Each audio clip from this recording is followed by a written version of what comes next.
friends. I'm here today because we are celebrating National Crayon Day. And I have a few ideas of what you can do with crayons today. So here in my kitchen, I have some ideas for you. Activity number 1, I have a feeling lots of you are going for walks with your families. You can go on a scavenger hunt and you can find some really neat leaves.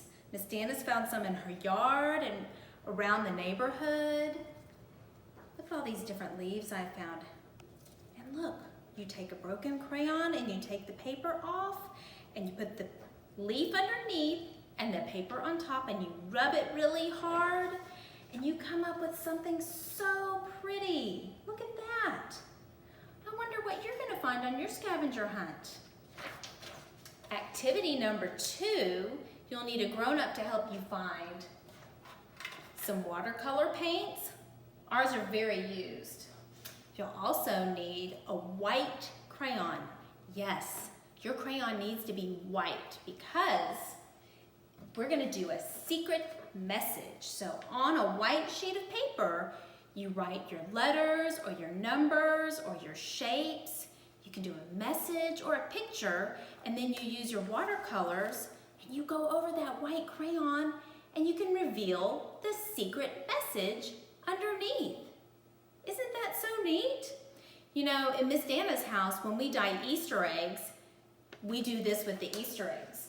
We use a white crayon and we color on the Easter eggs. We either do lines or we'll draw a picture like a heart or a cross for Jesus, and then we dip them in the Easter egg dye, and when it comes out, you get to see the pictures. So that's something that you guys could do with crayons too. Another activity I have is color blocking.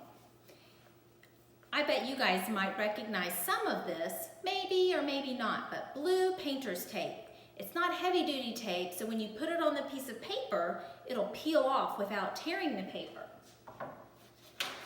So you can color block, and when you peel the tape off, it's white behind there.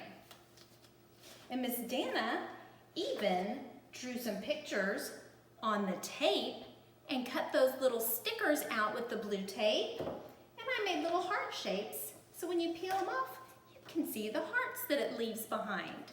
That's another fun one. That's pretty easy, but it makes such neat pictures. The last activity that I have, you have to have a grown-up with you.